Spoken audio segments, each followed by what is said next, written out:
हमर रंगले बदुनु तीर खोलाए सखी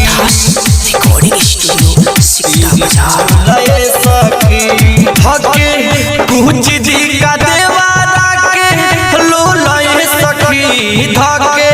कुछ दी का देवारा के लो लाए सखी हमर रंगले बदुनु तीर खोलाए सखी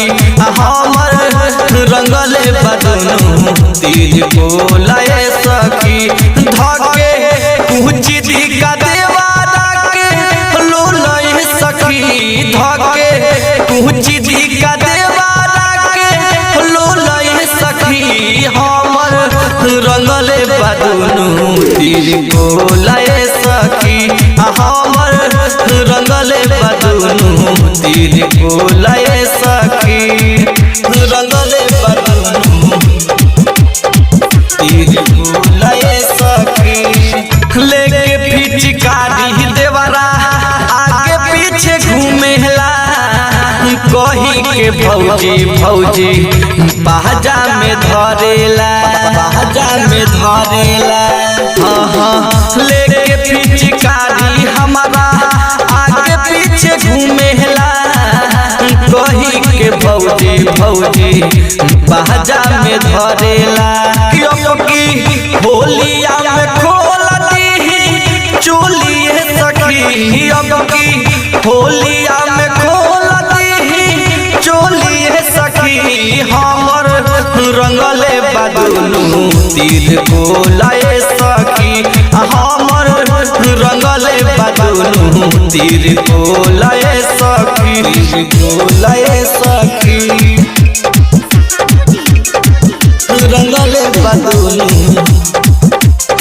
तीर खोलाए सखी होली में भतार पी के सुतल बाटे तारी समोसा दे हल चल देवरा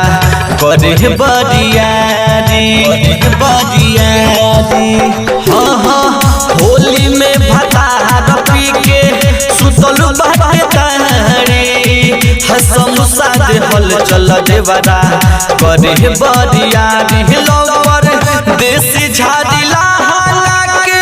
झोलाए सखी लवर देसी झाड़िला के झोलाए सखी हमर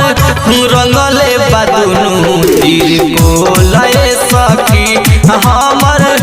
रंगले बदुनु तीर खोलाए सखी धके कुछ दी का देवारा के लो लाए सखी धके कुछ दी का